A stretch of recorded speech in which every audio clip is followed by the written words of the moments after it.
So, welcome to the Eating Disorder Therapist podcast. I'm Harriet Frew, Eating Disorder Therapist, here to support you in overcoming disordered eating and finding peace with food. So, today I have a guest on the show, and I am talking to Liz Bentley, psychotherapist, writer, comedian, poet, and performer. And Liz has recently released her brand new memoir, The Suicidal Therapist: Confessions of a Wounded Healer, on Survivors Voices Press. So, this is her heartfelt and authentic story, diving into some of the aspects of mental health that we often don't talk about. So, Liz sought therapy in her early 20s whilst dealing with problems with bulimia, intimate relationships, drugs, grief, and being diagnosed with multiple sclerosis. And she talks candidly about these subjects in her book. So, Liz has worked extensively for over 34 years, it's very impressive, as a psychotherapist, supervisor, and facilitator in the NHS, Goldsmiths College and Lewisham College in London for those around the world, and private practice. And Liz has performed with her comedy poetry at the Poetry Cafe, London Literature Festival, Leicester Square Theatre, Edinburgh Festival, the Ivy House, and many other festivals and venues. So in the episode today, Liz is going to dive into her life journey, taking us behind the scenes of her imperfect, complicated, persevering, and vibrant path. So it's an honest and frank conversation to inspire hope and encouragement to anyone who is struggling today. So welcome, Liz, to the Eating Disorder Therapist podcast. Thank you, Harriet. That's a lovely introduction. It's quite exhausting, isn't it, when you hear, oh my God, it's like, how does she do all that with MS? And sometimes I think, how do I do it? It's like micromanaging every single little part of the day. But thank you for that. It makes me feel better already. So wonderful. You're very multi-talented. So let's talk a bit about your book. So your book began as a blog, is that right? Yeah, that's From right. so what, from Essex to London in 101 boyfriends, is that right? Is That's that the right. blog? That's absolutely right. That's So, absolutely right. so say a bit more then. Like, when did you start writing the book or the blog Well, originally?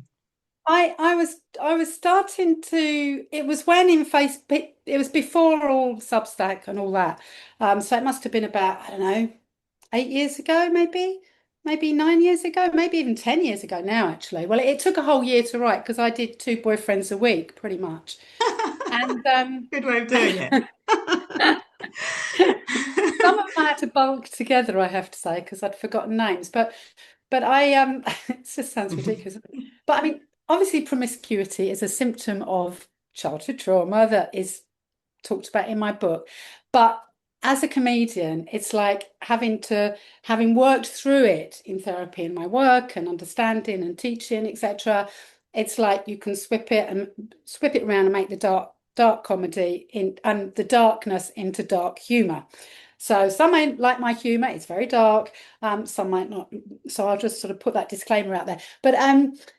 So it was two a week for a year, and people really enjoyed it. And what I realized as I was writing it, things were getting a bit more seriously because so my husband is 101, and I've actually only been married once. And I'm still with him. But he's not the father of my children. We have four children together and we all meet up, all our exes at Christmas. We see anyway, blah blah. So as the journey goes through, you could see this sort of thread that there was a whole experience going on that wasn't just about boyfriends. So I worked the book into what I thought might be a book, and then I get a bit funny if someone does something similar to me, and then I sort of bin it. And there was a man who just published a book called 100 Boyfriends. I can't remember his name now. And he'd written this book, 100 Boyfriends, not from Essex to London 101. I mean, it's completely different, really. But I just saw that and I just thought, no, I'm binning it because it's been done. I've been in it. And actually, when I look back, I've still got it in its form, of course. And I think, well, maybe it'll come out at some point because it's a very, very different kind of beast. But then I went on an Arvon writing course and I got some really good help with some tutors there. And I started to structure it and I won't say the names of the titles that I did have because it would give the game away. And I don't want to say too much about, because you've read the book, Harriet, you know there's a twist to the tale. There's a few twists in the book. So I have to be a bit careful because I don't want to give it away if your listeners are going to buy it. So I structured it into various formats and nearly won a mentor prize with the Arvin and Jerwood writing competition. I was shortlisted, but I didn't think I was going to be any good, and I was so embarrassing. But at the interview, I started crying because I was so shocked to be there. It's just like, because I Oh. never win anything. I thought I never win anything. And it's just like, I was so shocked to be there, I started crying. But anyway, it didn't matter because what that did, okay, I didn't win it, but you win and you learn, you lose and you learn. That's the phrase, isn't it? So I thought, well, I obviously need a mentor. Otherwise, they wouldn't have suggested that I do this with this piece. So then I got I sought my old friend and fellow comedian, Rosie Wilby, who just got one of her books out. I can't remember which one now. She writes the breakup monologues and Is Monogamy Dead? And I saw her and I said, Rosie, she'd never mentored before. And I said, do you fancy mentoring me?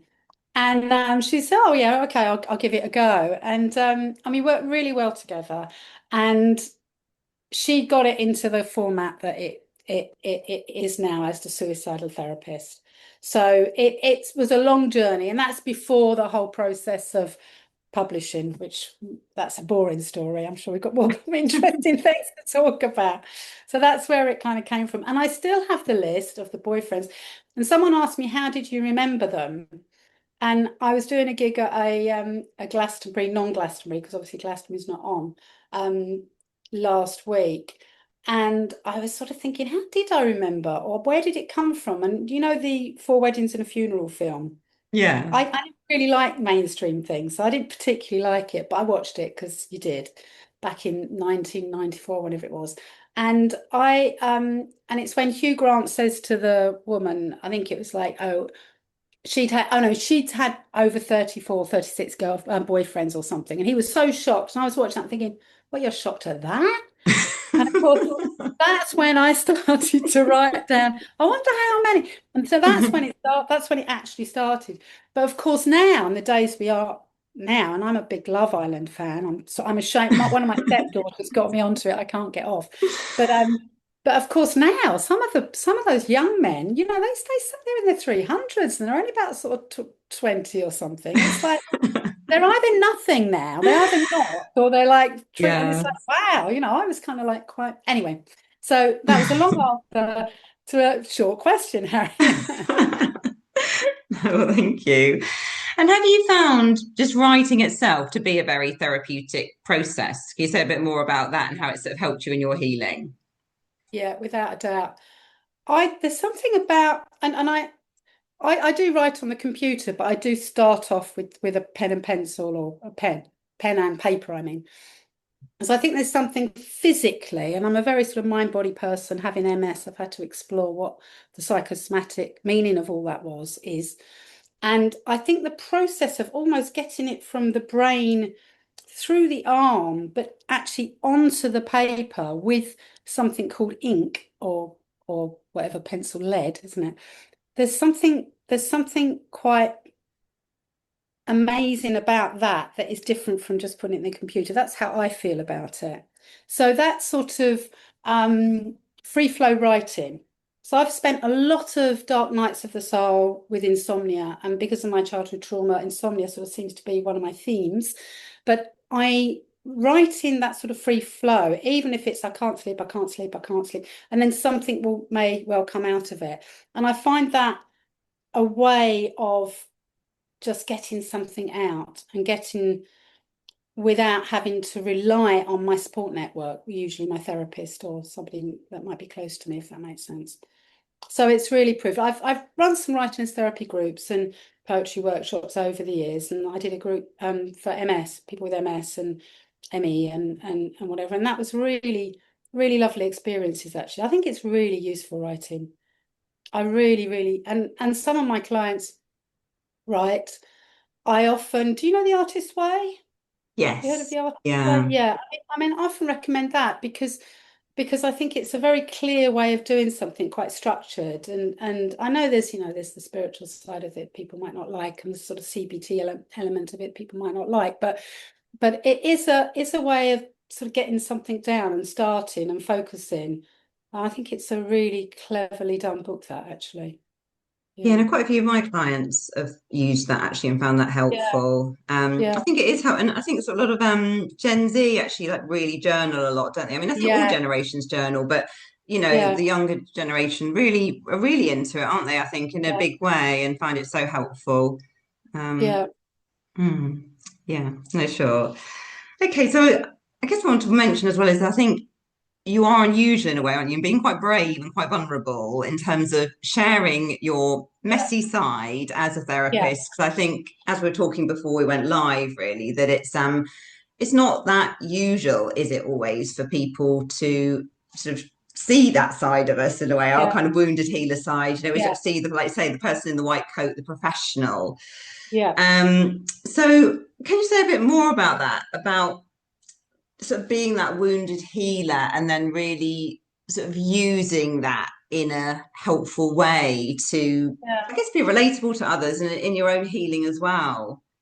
Yeah, and that's why I loved your story, Harriet, when I listened to it, because I just thought it was so refreshing. And it was just the way you did it, it was beautiful. And I guess I feel similar in so far as I want to, part of the idea of the book is to eradicate shame as much as possible. There's so much shame about everything. I mean, complete and particularly eating disorders. And an example, I'll just say, so I've been living in this where I'm living for about 15 years, and I go to somewhere with a neighbour, and it was really special. She'd read my book, which was brave of me to tell the neighbours anyway. But anyway, she'd read my book, and she started telling me that she'd had anorexia when she was young, And this is someone we don't tend to do intimate stuff with. We just do sort of a neighbourly thing that we do, and that's it.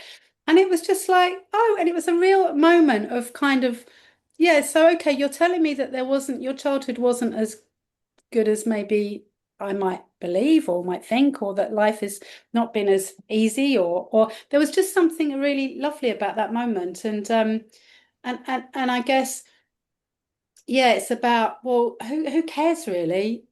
We're all so flawed, and actually we've all got behind the scenes. If you think behind the scenes of just the house, just the family house, there's so much goes on that no one knows about because it's intimate between the family. And then there's the couple, and then there's the siblings, and then there's the one person on their own and what they do on their own. And it's so sort of private, or just the intimate thoughts. It's so private, but there's so much shame about what we do think, the darker sides of what we think and what we feel, because what we feel and think is usually quite normal. And I went to one of the bookshops I went to get to um take my book, and the bookshop owner just sort of looked at it, and I've had all sorts of responses, as you'd imagine, but and he just looked at it, and he looked up and he just said, everybody feels suicidal at some point in their lives. And that was his response. That's Mm. what he said by just looking at my book. And I just thought, yeah, yeah, probably you're right. Yeah. Because clearly you have, clearly I have, and life's hard, isn't it? I'm really trying hard not to swear. Aren't I being good? I've been a really good girl. I'm sure it's okay. You won't be banned from like YouTube or anything. Well, just the word suicide I was worried about. I mean, it's, Yeah, anyway. yeah. Well, it's so interesting, isn't it? Because I think for me, for my own journey, it's always just felt a very natural thing to share it, actually. Like, and I appreciate that's not the same for everybody, but it's almost been, I think for me, it's just been such a, my trauma in a way is such a huge Yeah, part of who I am, yeah, really. absolutely. Of course it is. Yeah, so Of it's course it almost is. been in a way, and me, and I think, I loved in your book as well when you were sort of in your 20s and you were like, get sort of on the Samaritans, weren't you, sort of working, and you were working Yeah, in the abortion clinic, yeah, you were having therapy, and alongside that, your life Yeah. was also quite chaotic. And Yeah. I think again, Really it's very bad. refreshing, isn't it? Because I think there's that kind of fantasy, isn't there, in a way? I think that, oh, when someone's on a certain road and it's all like all shiny and bright and everything. And I found that very refreshing as well. So again, it took me back to my early journey, really, where I Yeah. used to work on a helpline in my 20s and I was still far from sorted. But Yeah. yeah. So and can you say a bit more about that as well, in a way, that kind of the dichotomy in a way, on the one Yeah. side, you're sort of healing, and on the other side, you're still in the trenches. Absolutely. And I mean, I used to joke saying I was more suicidal than my Samaritan callers. I mean, that's one of the things that I quote. And of course the other one, and I think I was talking to Louise about this, um, was when I was in working in, well, before I got the job in the NHS, I beg your pardon, I was working voluntarily at the Lorimer Counselling Service, and we saw some pretty sort of like tricky, it was tricky work, but we were allowed to see pretty much clients for as long as we wanted. So the beauty of was if we had someone with psychosis, that was fine. It was all help. We had so much support around us, we could manage it and we could do it for as long as we wanted. But we were doing a day's CPD on borderline personality disorder. And there was a group of the usual sort of, volunteers, and I had my friends, and there was a few others that were in their little friendship group, and there was sort of, and whoever was taking the day, and I was sitting there, and that we were going through the DSM-5 and learning what, blah de blah, tick box in, and I think I said, oh, how many do you need before you get diagnosed? And I think it was six, or is it six, or I can't remember now. And I was going, oh, I think I've got more than that. And I said it outright because I just tend to do that. Like I'm like the little boy in the emperor's new clothes. It's like I'm the one that says, and I think the person with my friend was bound to be my friend went, oh, I think so. I think so do I. But there's this sort of shame that sort of gets sort of dissipated. And then we all go down the pub afterwards and get drunk. And I think it's always sort of been a bit like that. It's like it's yeah, I think the wounded healer having worked a lot on healing has to make the best healer themselves, because Mm. because those layers, those real hardcore layers of distress and trauma, I think I really understand that. And I think that's probably why clients come to me. And I don't think, I mean, some of my clients, they don't know who I am. They've just seen me in the BACP. I don't have a website, a therapy website. I've just got my BACP, and then I've got another website. Of course, now people Google, and of course they'll Google before. And even now, some of them don't know and don't ask. They're just talking about them, and I'm just being with them, and it's nothing to do with me. But I think it's an unconscious knowing. I think clients know whether you can deal with something or not. Yeah, I mean, I think it's a real sort of resonance, isn't it? I think in terms of what you can hold, and that Yeah, I think when you talk about somewhere in your book about you're talking about advanced empathy. It's yeah, almost yeah, but and I guess in a way, like I think you can only support people, can't you, to the level of depth of work you've done yeah, yourself, really. But I think. Yeah, I guess when you have done more work, we're always on an ongoing journey, aren't we? But I guess one's yeah, ability to hold it and to really just yeah, sit in the discomfort and to hold that real acceptance and unconditional yeah, positive regard is yeah. something that comes, doesn't it, from going through some dark times, really. Yeah, and I think also, I mean, MS isn't very nice, put it that way, but, Mm. and there is a big but, I learned so much getting that diagnosis, especially in my therapy training, because that was sort of it was so feared, let's say, just the very word of it. It was almost like, you tell someone you got MS, you're going to be this kind of thing. And I was always so defiant. I was a punk. I was an Essex punk, let's face it. And I was so defiant, but full of love, trying to find love. Didn't know where it was, but a desperate punk trying to find love. But I was so defiant of anyone that I perceived to have that wall in front of me, the white coats with. So I was very resistant to treatment, and I would do it my way. Um, so I would see those posters of the I can't remember back in the day in the 80s of had loads of MS posters in the tubes, and there'd be pictures of either wheelchairs or there'd be somebody's back with the sort of myelin sheath being all sort of buzzed sort of down the spine. And I used to see those, and I used to, because I was on the tube a lot of the time, and I'd be like so angry. I was so angry, and I think that in a way that helped me to think about it in a very, very different way. And when I started working as a therapist, people would come to me, therapists would say, oh, I've got a client that's got an autoimmune disease. Oh, Liz, you know what to do, what to do. And it's like, well, nothing. What do you mean, what do you do? You do exactly the same as you do with anyone else. You ask them about it. Yeah. You don't need to, oh, I need to know, because this is before Google, this is before the internet, this is before you'd have to go to a library or ask a Mm. doctor. I mean, you couldn't just Google it and find out anything about it. So they'd ask me, and it would be like, well, just ask them. So yeah, but what does it mean? I said, well, I don't know. Ask them. It's meaningless. It's like it's going to be different, because whatever you've got, and I'm sure you know this, with your eating disorder work, it's like no one has the same eating disorder. Everybody's eating disorder comes from a different place, and we all do it or have done it. And I like to say, as you did on your story, Harry, that I'm also completely recovered. But it's like it's all so individual, and that's the Mm. bit we need to get to. Yeah, no, it's so true, isn't it? It's just really working with that person in front of you and Yeah, their personal experience, and really holding space for that. yeah. Um, yeah. And so what age were you when you had your MS diagnosis? So I had a spectacular 1987, put it that way.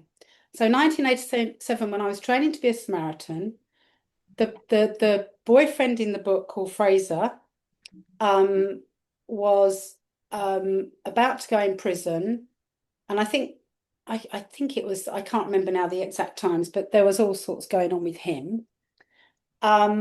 What else was going on? So I was diagnosed with MS.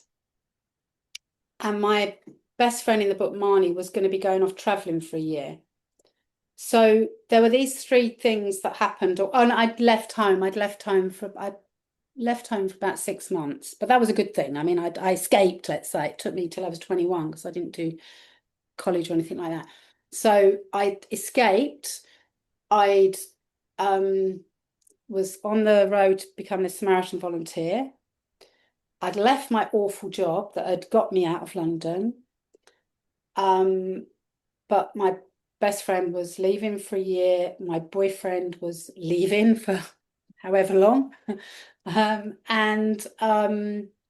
yeah, that's when I was diagnosed. And that winter of 1987, we went to Berlin. And I'm telling this because it reminds me of what you said in your story about the whole teeth thing and bulimia. And we were in Berlin for Christmas and New Year, and it was not a good time for me. And I'd gone to see some crazy health specialist about MS, and they'd decided that the only way forward was to go on a macrobiotic diet. Now go asking a 23-year-old who's got bulimia, childhood trauma she's got no idea about, Mm. who's pretty much alone. And you've got I know, what was he, some sort of yogic Thai massage, I don't know, whatever, telling me that the only way forward was a macrobiotic diet, that I had to buy the ingredients through this place in Old Street. So I had to travel, right? Just diagnosed with MS. We've got to travel to Old Street to buy the ingredients to do. So I ended up in Berlin over Christmas and New Year, staying at this friend's brother's house, who didn't want us to be there anyway, with a macrobiotic book and trying to find ingredients, because I thought, bearing in mind that was the diet bit, I ignored the fact that the drinking and the drugs, by the way. I was Sure. drinking and taking as many drugs I could get my hands on, but I was making sure I'd have my sunflower seeds or whatever it was. I think it was rice. You had to cook it twice. I don't know, whatever. And actually, I think I just drunk whiskey. I think I just moved from whiskey. But anyway, because it was a little bit more macrobiotic. But while I was it was absolutely freezing, as Berlin is over Christmas and New Year. And that's when my teeth problems really kicked in. and I was in absolute agony. And it was at that point where I realized I'd had a problem, and I got totally ripped up off through German dentists because they started filling my teeth. Of course, that wasn't the problem. It was the gum disease that was the problem. And when I came back to London, I found a dentist and nothing was said. He just kind of like looked after me. It was a very strange relationship, actually. And I think it was a little bit, I don't, when I look back now, I think there was something not quite right about it when I look back. However, he did fix my teeth. He Hmm. did fix my, and I had a lot of, we call them hygiene appointments now. I mean, they didn't have hygiene appointments back in the day. There wasn't that, it was like, it was the dentist and that was it.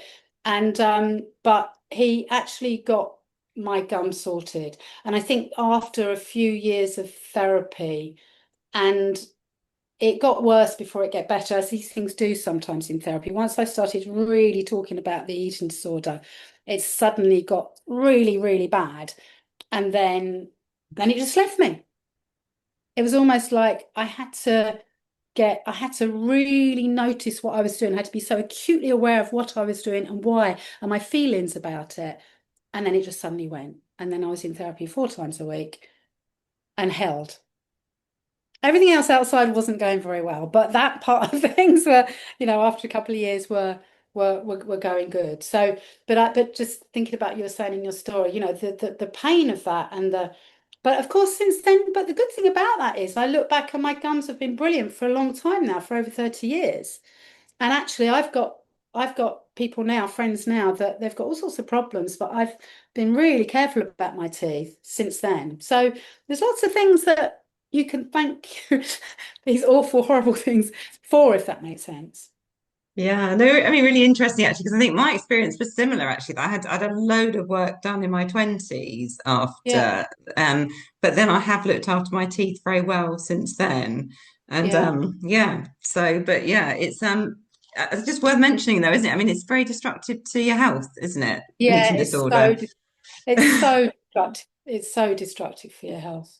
Yeah, Mm. So it's it sounds just like horrible. you're healing as well with Yeah. because your therapist Ian, who sadly isn't here anymore, is he? But it sounds like he was like really important part of your journey Oh, of healing.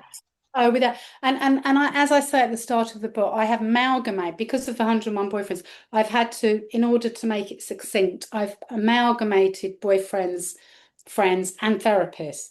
So there are actually pretty much two therapists in the therapy. So Ian is actually two people in real life, but both are dead. Sure. Um, and having said that, both of them saw me perform. People Oh. came to see me, yeah, perform. And what a delight that was. And actually, there's my the as I don't want to give too much away. We might need to do this after people have read the book because then I don't want to say too much because I do want people to buy the book and pass Yeah. it over and put it in their colleges and unis and so I don't want to Give the give too book a much. little bit of Yeah, that's not me with a fag, by the way, a cigarette, by the way. That isn't me. But it's very much I like the ash. This was the designer from Survivors Voices that came up with that. But yeah. I absolutely love it because there's something about that ash is about to fall off, but it's not. She's holding on to it. It's not quite. She knows. You know what I mean? And it's a bit like life, isn't it? It's like you can keep going, and then but if you just got to flick it, just give it a flick. It goes everywhere. But what, just going back to one of the things you asked me, Harriet, around writing and writing memoir as a therapist, I have had to wait for certain people to die, put it that way. And now my only family members left are my sister and my cousin, and they have been so supportive, absolutely amazing. And that's just I've got closer with them because of the process of this. Yeah, Mm, yeah, yeah, sure. Yeah, no, but that's good to hear, isn't it? Because yeah, it is a bit tricky sometimes, isn't it, to say some of these things really out loud. tricky, Yeah. really tricky, really tricky. Yeah. Yeah. And Marnie in the book, my friend, I'm really excited. She lives in Frome and I'm in Peckham, and I'm doing a show in part of an art gallery space and a hairdresser space and the bookshop in East Dulwich. And we're doing an event, and Marnie from the book is going to come, and we're going to be talking about, the scout stuff and the young Marnie so we're going to be going through all that as friends, and and she's going to be telling her side of it, a little bit of her side of it. So I can't believe, she was a little bit reticent about the book, and she obviously had to read it before I got it published, and she was a bit kind of, I didn't know that was happening. I didn't know all that was happening, Liz. And I said, well, you wouldn't, because Mm. teenagers and people in their 20s, they don't, unless they're going through something and they can identify with it to the degree, and you all start having that anorexia together, that kind of stuff. But that's not how it was like back then. More so now. I mean, less so now, but back then no one talked about their feelings, no one talked about their families. They just wanted to escape and get on and have fun. Yeah, no, it's so So true, isn't it? And I think as well, particularly with things like bulimia and using yeah, drugs and boyfriends, it's almost like your outer world is one thing, yeah, isn't it? And your yeah, inner world, it's like a lot of splitting, isn't it, really, in terms of yeah, what other people see and what's really going on. yeah. And even with people that are close, really. And I think that's not manipulation, is it? It's more just No, survival, isn't it? It's survival. absolutely. Yeah. Everyone's trying to survive, literally. Because everybody's sort of anxieties are different. And one of my another friend that read the book, she said to me, Liz, she said, it's weird because I didn't know that all that was going on. I had no idea. And again, I can't say too much about what happened, but uh and I said, well, she said, I just saw you as this pretty thing that, just had the best life. And it was like, well, I just saw you as having, because on the outset it looked like my life was better, but I gravitated towards people that lives were like mine internally. So it didn't make sense on the outer, but on the internal it did, if that makes sense. Yeah, no, absolutely. And just say a bit more, actually, because I think this is something that so many of our listeners resonate with in a way, when we've got our own trauma, we are just so drawn like magnets, aren't we, to Yeah, other people that we want to fix, maybe, or we want to, or who mirror our trauma in some yeah, way. yeah. And I mean, say a bit more about that, because I guess that was quite linked to the 101 boyfriends. Yeah, well, absolutely. And I mean, you could go through, and some of them, when I look back, and I do this with Marnie, not in the book, but in real life. She's called Adele, and it's like I look back, and we both say, "Why didn't we stay with blah blah?" At times there was some really nice men. Well, I don't mean nice because they were all nice. I wouldn't have been with them, but they were very troubled and had lots of problems. And sometimes they weren't nice, but not because they weren't nice people inside, but because they had problems and they acted out. But but it was like, why didn't I stay with him? And we got so many photos from the old days, because the proper photos. And we just go, oh God, wasn't he good looking? And he actually worked, and yeah, he actually worked, and didn't he have a car as well? And it'd be like, why didn't I stay with him? So it was like sort of mirroring. I couldn't almost be with someone that was nice, that was not, because it didn't feel like I deserved it. I didn't feel like it fitted, because I felt so awful inside. Mhm. Yeah. Yeah, that's the thing, isn't it? The unconscious just rules, doesn't it? Even like Yeah, you say, if are it, the yeah. unconscious rules. Even today, I mean, we all make the mistakes, and we're always, as you said before, we are always learning. And I mean, now more than ever, because things are going so fast. And I mean, we've got four children from the ages of 20 to 26, and three girls and a boy. And it's like they're all doing different things. And it's like every time it's like, what? Wow, what? I mean, it's just constant. And then, of course, our clients that we're learning from all the time, age ranges, from 20. I mean, have I got anyone in the teens? Not at the moment, from their 20s up to 60s at the moment. That's at the moment. And it's like, oh no, 70. And it's like, wow, what all this learning going on from histories and cultures, and it's incredible. It's quite overwhelming, really. There's so much to learn. Yeah, so Yeah. much. And I agree with you that everything is just sped up so much, hasn't it? Like, Yeah. yeah.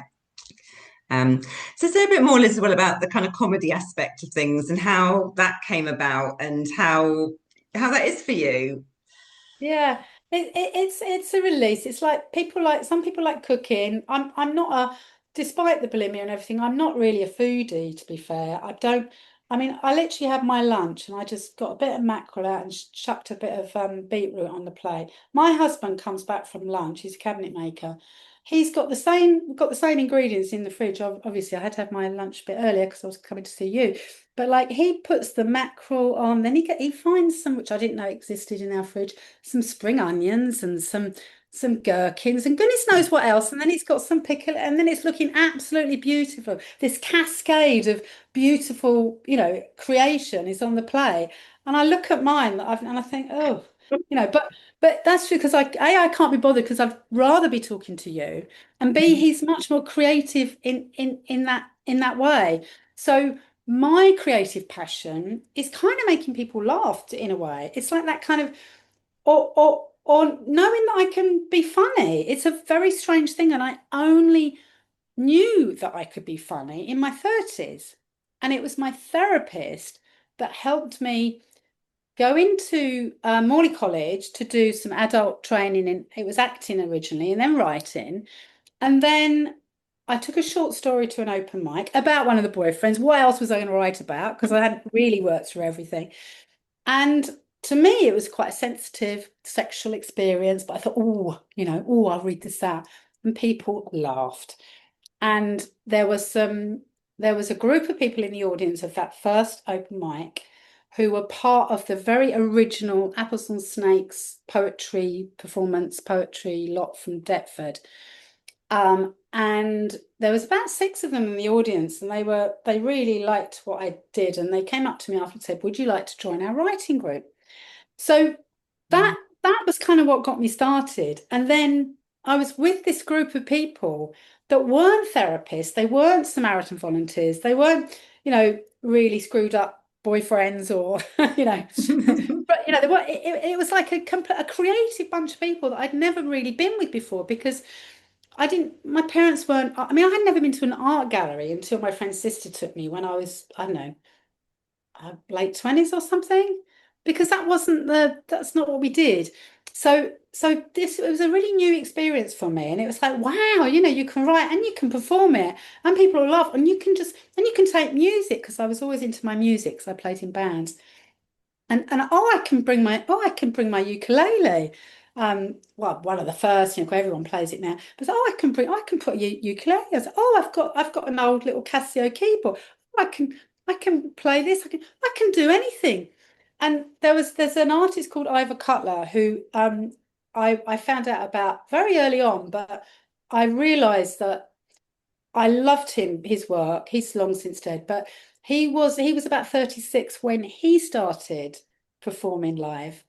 And I thought, well, if he can do it then I'm around that age. That's okay. I can start because I imagined that you had to be sort of, do it when you're at college, or if you wanted to be an actor, you had to do it that. We had to do it that. So this man felt really inspiring to me, and so I kind of thought, well, he can do it. I can do it. So that's how it kind of started, and because of having MS and sometimes needing more support, I got involved with disability arts, and that brought a whole nother, and also, and that was in the days of Arts Council funding for disability. I won't get onto that boring old subject, but and so we had loads of events and with disabled artists, and I used to do a lot of hosting and performing and comedy I did some tours. I did a tour. That was when I did my training in CBT. So when I was working in the NHS, when it was in the days when it was before ACT came in, but it was when the NICE guidelines deciding that everybody that went through the NHS through any kind of depression and anxiety had to have CBT. Well, of course, we weren't trained. We were psychodynamic, humanistic, integrative therapists. So off we were sent to King's College Psychology. And the lovely Janet Wingrove, bless her, she was very, very sweet, very lovely, very experienced, was trying to teach us CBT. Well, it didn't go down very well. And so And I remember, I mean, I just pads of paper of forms and forms and forms. There were so many of them. I've still got piles of them for that show that I did. And I remember just sitting there, and I've got some friends. I got some really good friends from that course, I have to say, other primary care therapists. And I was looking out the window, and I said to Jenny, "Well, what about dreams?" I was watching the clouds go by, and she went, "No, no, no, we don't do dreams, Lit. We don't do dreams." And it was kind of like, right, no, that's it, that's it. No, and so I wrote on the back of that, I wrote a show called Crash Bash Trash, which was a takeoff of cognitive behavioral therapy, as I called cock and ball torture. Now I do think it's great, don't get me wrong, but it was a way of expressing how they got rid of all of us. They got rid of all us therapists eventually, not for a while. I mean, we stayed and did the old eye up thing, but eventually they did get rid of us. And that was such a shame because the service that, so for example, the service that I had in my surgery was just me, but the NHS paid for my supervision diploma to learn how to supervise on the job. I then recruited students from Goldsmiths College, actually all sorts of colleges, where I supervised up to 5 students, sometimes actually 6, in groups, 2 groups of 3. And every patient that walked in that surgery got therapy for as long as they needed. There was none of these form books. There was no forms. There was no, there might have been, I think the PhD, the one PH, whatever, were beginning to come in. But at the time when I was working for quite a few years, supervising students there was no paperwork.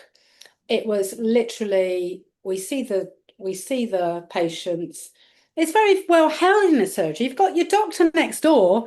It's there's nothing that can go wrong really. If you've got a supervisor that's there and you've got a doctor, it's like mum and dad. You've got Yeah, and yeah. you've got the containment of the surgery.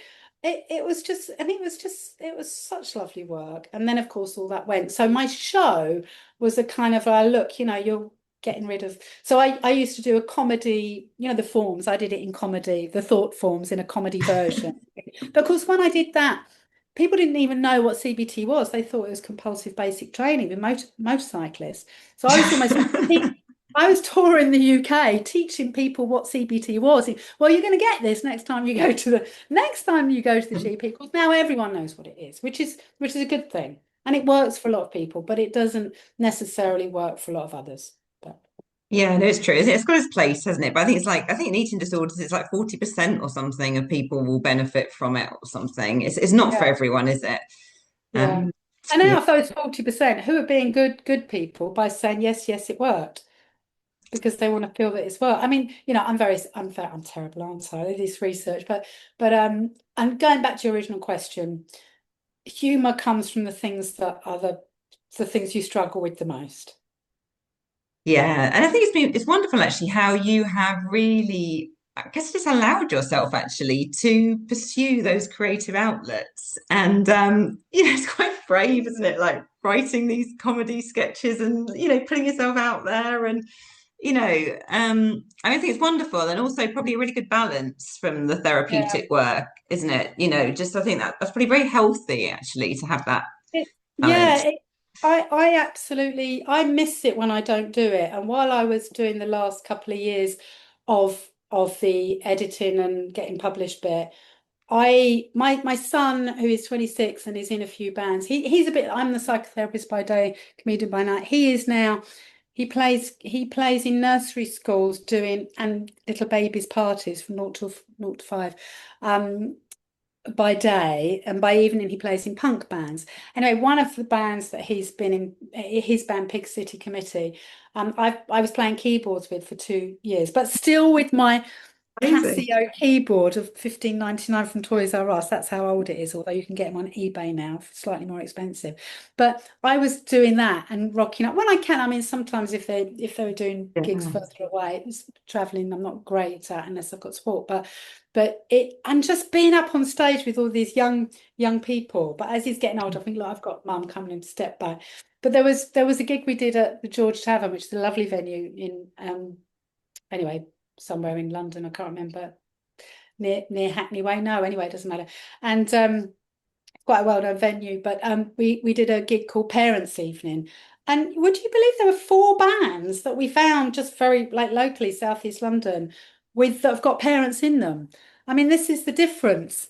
I mean, when Yeah, I was playing a band when I was in my early 20s, or like no, your parents didn't even know you're in a band, let alone yeah, know you could possibly play a keyboard. I mean, let alone actually sort of be part of something creative you were doing. Whereas all our kids are still living with us a lot of the time, unless they're at uni, because they can't move because they're in creative industries. So it's tricky financially, but you're part of their lives in a different way, which is amazing. yeah. So, How so yeah, wonderful playing the so it's keyboard. it was so, and I always do it with a little bit of twist on it. But having said that, I did do my grade piano 5 or whatever it was, so I do know what I'm doing. But it's very kind of like psychedelic, sort of like, but a lot of fun. And now I'm back. Now I've got the book. I'm back doing my own stuff with the book, still with the ukulele, still with the Casio when I can find a plug it in, and and it's a joy. It's a joy, and I'd want to carry on doing that. Yeah. Yeah, well, good for you. And I mean, I'm sure you will. I don't think there'll be much holding you back, really, will there? Once you, Yeah. It's just energy, isn't it? I mean, I'm 62 now, and it's like, oh man, it's like the energy you don't realize as you get older. And I know I have MS; it's a different beast, but I still, I mean, I know people that might still that you still notice as you get older. You do, of course you do. It's not, but so it's slightly frustrating because I want to do more, but I have to be more, I have to be really careful with what I say yes to now, and where I put my time because. Yeah. yeah, pace yourself. Pace myself, but I get very excited, as you can imagine. So, where can people get hold of the book? If they want to, yeah, Well, get if you hold. want to get hold of it, if you're going on holiday on Saturday and you want to get it before you go, I'd do Amazon. But obviously, and then of course Amazon you can put on a review. But if you want to be really, really um, want to support the publishers, if you go on the Survivors Voices Press website and look on their books, I think it will definitely be there on the books and buy it through them. You can get it on the Waterstones website as well. I think they're the three. So from publishers, Waterstones, Amazon, they're the main thing. It's cheaper on Amazon, of course, because everything is. But you can also put a review on Goodreads. You can get the ebook version from there, I think. Um, and yeah, so it's a page turner. Harriet. I'll tell you one thing, it's really funny. So my sister's husband is a farmer because you're farming, aren't you? You're farming here. Yeah. Yeah, yeah. And they're farming, they're Welsh farming. And uh my brother-in-law's dad killed himself when he was 16, and so did his uncle. And as you know, in the farming community, suicide is very, very high risk. Now, my brother-in-law only reads fishing magazines, farming magazines, and shooting magazines. Sure. And my sister said, she said, oh, I only went up to bed early tonight because he said he wasn't feeling well. She said, and I went up and he was reading your book. So then in the morning, I woke up and he'd got back to reading your book. Now, this is unheard of. And I'm telling you this because a lot of people that don't generally read or don't read books so much are finding it a really easy read because it is it is a page turner, I think you'd say. It Yeah. and and and and I think it's very accessible for everybody. So I think you'll get that there's so many strands to it, put it that way. So don't be put off by the title, oh, it's going to be doom and gloom, or oh, it's going to be one of those therapy books, or oh, it's going to be one of those misery memoirs. No, it's not like that at all.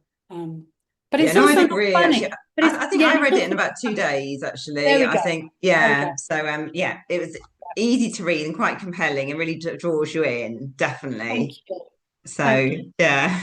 So I hope I've sold it. No, I think you've done an excellent job, and I'm sure like so many people are going to be really, really interested, because I think people love real stories, actually, don't Yeah, they? Yeah, they Yeah. really do. That's how we learn, isn't it? And that's how we relate to people and all the things.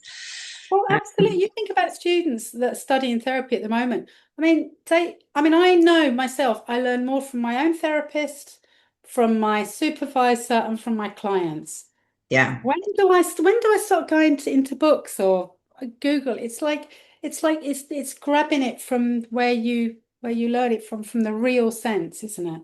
Yeah, no, I completely agree, actually. I sometimes think, oh, I should read more and keep more up to date with things, but I always think like the lived experience of being with people is where Yeah, you really learn, isn't it? yeah, But yeah, yeah. yeah, yeah. Um, okay, Liz. Well, thank you so much for coming on the podcast, and yeah, for being here today and for sharing your story and inspiring. And just think you just have such a beautiful energy, really. Actually, just just to hear about what you've been through, and but also how you've really sort of metabolized that into a lot of joy and Yeah. vibrancy, and I think that's just a great message to all of us. So thank you so much. And thank you for all the work you do, Harriet. Just having a look at what you do, it's just, we're all in this together, aren't we? We're all on a similar page, and it's lovely to have met you. Yeah, no, Thank you thank for having you. me.